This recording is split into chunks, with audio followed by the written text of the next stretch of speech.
আমার ক্লাসের সবচেয়ে গুণধর ছাত্র। যেমন তার চলাফেরা, তেমন তার ড্রেস আপ, তেমনি তার লেখা। আচ্ছা, এই যে তুমি ঠিক মতো ক্লাসে আসো না, একদম ঠিক মতো লেখাপড়া করো না, অগোছালো জীবন যাপন করো, তোমার কি ফিউচার নিয়ে কোনো টেনশন হয় না? স্যার, আপনি কনফুসিয়াসের নাম শুনেছেন? হ্যাঁ, শুনেছি। উনি বলেছেন life is really simple but we insist on making it complicated. চুপ বেয়াদব, ওর সাথে তুমি ফাইজলামি করতেছি? হ্যাঁ, যেদিন থেকে তুমি ইউনিভার্সিটিতে ভর্তি হয়েছো একদিনও তুমি ঠিক টাইমে ক্লাসে আসছো? আর এটা তুমি কি জুতা পরে আসছো? দেখে তো মনে হচ্ছে বাথরুমের স্যান্ডেল। ইউনিভার্সিটিতে কিভাবে হিসাব করে আসছো তুমি জানো না? আসলে স্যার, এক্সামের জন্য লেট হয়ে যাচ্ছিল তো, তাই আসার সময় পায়ের সামনে যেটা পাইছি ওটা পরে চলে আসছি। আমি আসলে চাই না আমার এক্সামের কোনো ক্ষতি হোক। এ যেই না আমার ছাত্র, শোনো, তোমার মুখে এসব কথা মানায় না। আসল পড়াশোনার কোনো খবর নাই, আর আসছে আমাকে ফিলোসফারদের কথা শোনাতে।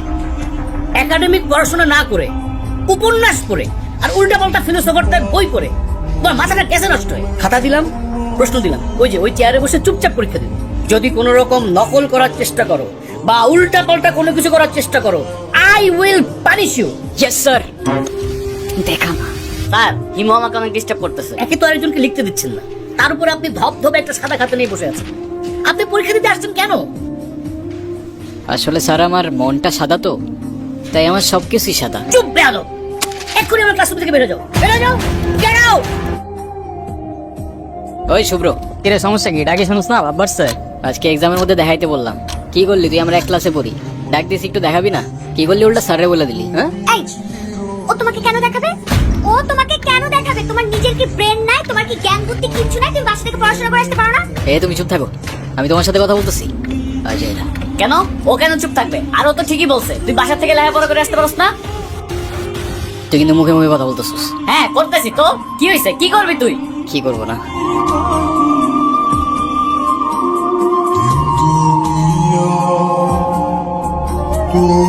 বিয়াদব ছেলে, রাস্তাঘাটে গুন্ডামি শুরু করছো? এই মু, শোনো না। কি হয়েছে? তুমি আমার রাস্তা আটকাচ্ছ কেন? তোমার সাথে আমার কোনো কথা নাই। আচ্ছা, তুমি এরকম রেগে যাচ্ছ কেন? সেদিনের ব্যবহারের জন্য আমি এক্সট্রিমলি সরি। সরি? তুমি আমার কাছে মাপ চাচ্ছ কেন? তুমি কোনো দোষ করছো? সরো তো, তোমার সাথে কোনো কথা বলার ইচ্ছা নাই আমার। আচ্ছা ঠিক আছে, মাফ করলাম। তাহলে আমরা এখন ফ্রেন্ড।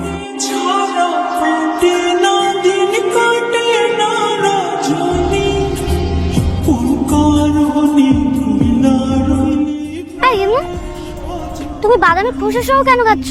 বাদামের খোসা ছাড়াইতে আমার কাছে ঝামেলা মনে হয়। আর এমনিও এভাবে বাদাম খাওয়ার মধ্যে আলাদা একটা ফ্লেভার আছে। আমার সবচেয়ে ফেভারিট অ্যাক্টর পল ওয়াকার, ও কি বলে জানো? কি বলে? If you can not have fun, there is no sense in doing it. তাই না? ফিলোসফিক্যাল কথা বল। একদম।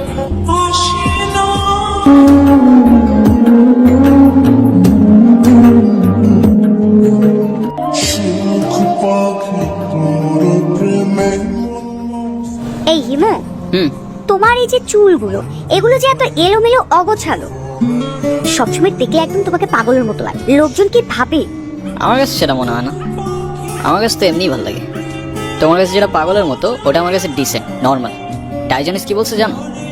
It is not that I am mad, it is only that my head is different from years. বুঝছো? আমার না মনে হয় এখন যাওয়া উচিত, বাবার শরীরটা খারাপ। উচিত মানে কি? এক্ষুনি যাবে? যাও যাও, তাড়াতাড়ি যাও। আচ্ছা তুমি সাবধানে যাও তাহলে। আচ্ছা, এটা ধরো। এগুলো কেন? এগুলো তোমার জন্য কিনেছি। আমার মানে? তোমার জন্য মানে এগুলো আমি তোমার জন্যই কিনেছি। নিজে থেকে তো কখনো কিছু কিনবে না, থাকবে পাগলের মতো অগোছালো। এখন থেকে তোমাকে গুছিয়ে দেওয়ার দায়িত্বটা আমিই নিলাম। হায় রে, তুমিও না পারো। আচ্ছা সাবধানে যাও। এই দাঁড়াও দাঁড়াও, এক মিনিট। আবার কি? এটা ধরো। এটা কি? Hair spray. এটা আবার কখন কিনলাম? ওই যে তোমাকে যখন আসতে বললাম, আমি ওয়েট করছিলাম তখন কিনেছি। আচ্ছা ঠিক আছে, বুঝলাম hair spray, but hair spray দিয়ে আমি করবো কি? হেয়ার স্প্রে দিয়ে মানুষ কি করে বলো তো? এই যে তোমার পাগলের মতো যে হেয়ার গুলো, এগুলো হেয়ার স্প্রে দিয়ে ভালো করে সেট করবে, সেট করে তারপরে চলাফেরা। ঠিক আছে? Good morning. কি ব্যাপার, এত সকাল সকাল কল দিছো কেন? এটা এত সকাল? সকালে কোনোদিন ঘুম থেকে উঠেছেন আপনি? উঠলে বুঝতেন এটা এত সকাল না। সকাল 9টা বাজে, 10টার দিকে আমাদের ক্লাস শুরু হয়ে যায়। আরে আমি কখনো টাইম মতো ক্লাসে গেছি নাকি? সেটাই, সময় মতো ক্লাসে যাননি, কিন্তু এখন থেকে প্রত্যেকটা দিনই সময় মতো ক্লাসে যাবেন। আমি বলেছি তাই। সরি, পারবো না। পারবে না, তাই তো? আচ্ছা ঠিক আছে, তোমার পারা লাগবে না। আজকের পর থেকে তুমি আমার সাথে আর কোনো কথা বলবে না, আমিও তোমার সাথে কথা বলবো না। রাখছি, বাই। এই দাঁড়াও দাঁড়াও, আরে রাগ করো কেন? আচ্ছা ও ঠিক আছে, আসতেছি আমি।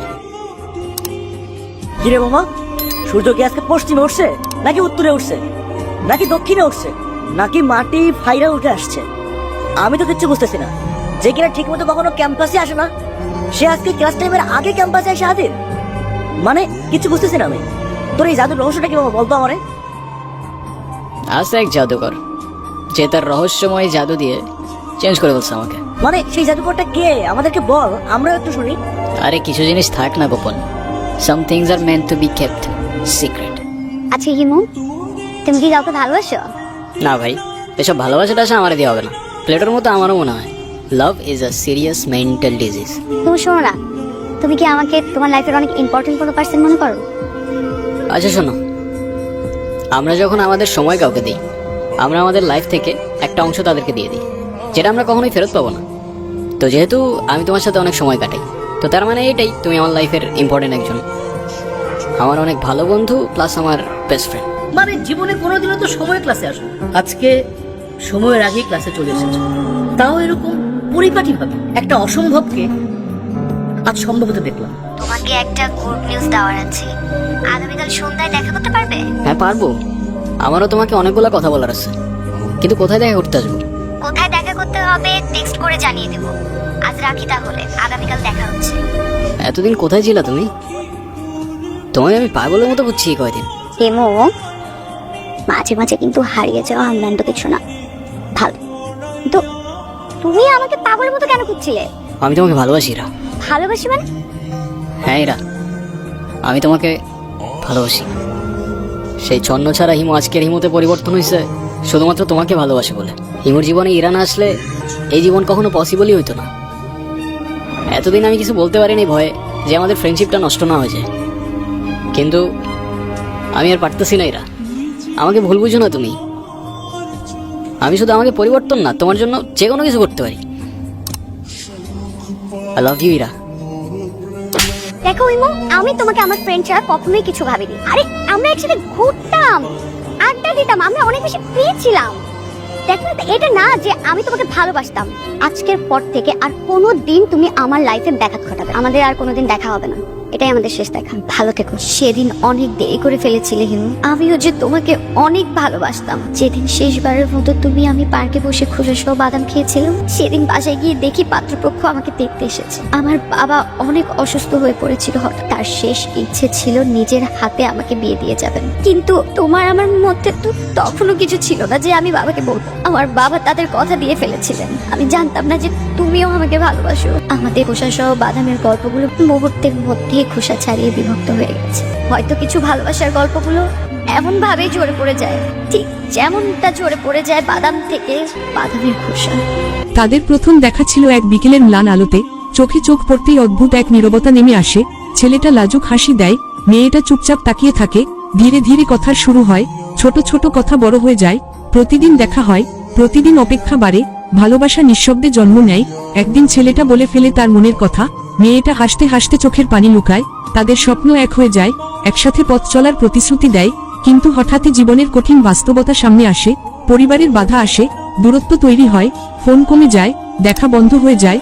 তবুও দুজনেই ভেতরে ভেতরে ভেঙে পড়ে। রাতে আকাশের দিকে তাকিয়ে একই চাঁদ দেখে একই কষ্ট অনুভব করে। একদিন হঠাৎ করে মেয়েটা শহর ছেড়ে চলে যায়, কোনো বিদায় না বলে। ছেলেটা ভেঙে যায়, পুরনো মেসেজ পড়ে কাঁদে। স্মৃতিগুলো বুকের ভেতর আগুনের মতো জ্বলে। সময় চলে যায়, জীবন এগিয়ে যায়, কিন্তু ভালোবাসা থেকে যায়। একদিন বহু বছর পর হঠাৎ আবার দেখা হয়, চোখে চোখ পড়ে, কথা হয় না, শুধু নীরবতা কথা বলে।